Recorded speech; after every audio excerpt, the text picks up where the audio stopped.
ಹಾಂ madam, hello, ತಿರ್ಗಾ restock ಆಯ್ತಾ two piece set? Back with beautiful ಆಗಿರುವಂತಹ 2 ಪೀಸ್ ಸೆಟ್. ಸೊ ಇದು ಕೂಡ ಅಷ್ಟೇ, price at 800 rupees plus 30 rupees shipping ಇರುತ್ತೆ. ಕ್ವಾಲಿಟಿ ಅಂತ ಎಕ್ಸಲೆಂಟ್ ಆಗಿದೆ, ಸಕ್ಕದಾಗಿದೆ. Yes, look at the fabric. ಇದೆಲ್ಲ ಬಂದು ಖಾದಿ ಸಿಲ್ಕ್ ಬರುತ್ತೆ, ಮೆಟೀರಿಯಲ್ ಖಾದಿ ಸಿಲ್ಕ್ ಬರುತ್ತೆ. ನಾನ್ ವೇರ್ ಮಾಡಿರೋ ಸೈಜ್ ಬಂದು ಎಕ್ಸೆಲ್ ನನಗೆ ಲೂಸ್ ಇದೆ. ನನ್ನ ಹೈಟ್ ಬಂದು 5.3, ವೆಯ್ಟ್ ಬಂದು 75 kg ಇದ್ದೀನಿ. ಎಕ್ಸೆಲ್ ಲೂಸ್ ಇದೆ. ಸೊ 75 kg 5.2 ಇದ್ದೀನಿ ಅಂದರೆ ಎಕ್ಸೆಲ್ಗೆ ಹೋಗಿ. ನನ್ನಷ್ಟು ಇದ್ದೀರಿ ಅಂತ ಅಂದರೆ ಗೋ ಫಾರ್ ಎಲ್ ಸೈಜ್, ಆಯ್ತಾ? ಎಲ್ ಸೈಜ್ ಪರ್ಫೆಕ್ಟ್ ಆಗಿ ಬರುತ್ತೆ. ಇಲ್ಲ ಮೇಡಮ್ ಪರವಾಗಿಲ್ಲ, ಒಂದು ವಾಶ್ ಆದ್ಮೇಲೆ ಶ್ರಿಂಕ್ ಆಗುತ್ತಲ್ವ, ಒಂಚೂರು ಸ್ವಲ್ಪ ದೊಡ್ಡದೇ ಇರಲಿ ಅಂದರೆ ತಗೊಳ್ಳಿ, ಆಯ್ತಾ? So this is the first dress.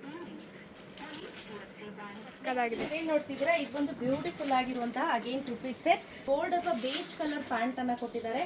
So ತುಂಬಾನೇ ಡೀಸೆಂಟ್ ಆಗಿ ಚೆನ್ನಾಗಿದೆ. ಸೊ ನಾನ್ ವೇರ್ ಮಾಡಿರೋ ಸೈಜ್ ಬಂದು ಈಗ ಎಲ್, 75 ಒಳಗಿದ್ದೀನಿ ಅಂದ್ರೆ ಎಲ್ ಸೈಜ್ ತಗೊಳ್ಳಿ.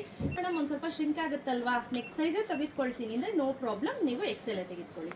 This is the second dress. So ಇದೇನ್ ನೋಡ್ತಿದ್ದೀರಾ, ಇದು ಬಂದು ಲಾಸ್ಟ್ ಪೀಸ್. ತುಂಬಾನೇ ಬ್ಯೂಟಿಫುಲ್ ಆಗಿದೆ ಅಂತ ಸಕ್ಕದಾಗಿದೆ. ಈ ಕಲರ್ ಕಾಂಬಿನೇಷನ್ ಏನಿದೆ ಸೂಪರ್ ಆಗಿದೆ. So price at 800 rupees plus 30 rupees shipping ಆಗುತ್ತೆ. 2 ತೆಗೆದುಕೊಂಡ್ರೆ 50 ರುಪೀಸ್ ಶಿಪ್ಪಿಂಗ್ ಆಗುತ್ತೆ. ಸೊ ಯಾರಿಗೆಲ್ಲ ಬೇಕು ಬೇಗ ಬೇಗ ಪರ್ಚೇಸ್ ಮಾಡ್ಕೊಳ್ಳಿ, ಕ್ಯಾಶ್ ಆನ್ ಡೆಲಿವರಿ ಇರೋದಿಲ್ಲ. So no exchange, no return. ನೆನಪಲ್ಲಿರಲಿ, ಸೈಜ್ ನ ನೋಡ್ಕೊಂಡು ಕರೆಕ್ಟ್ ಆಗಿ ಬಸ್ ಸೈಜ್ ಹೇಳಿ ನೀವು ತರಿಸ್ಕೋಬೇಕಾಗತ್ತೆ. ಬಟ್ ಇದ್ರಲ್ಲಿ ಪ್ಯಾಂಟ್ ಎಲ್ಲ ಪ್ರಾಬ್ಲಮ್ ಬರೋದಿಲ್ಲ. Okay, so thank you.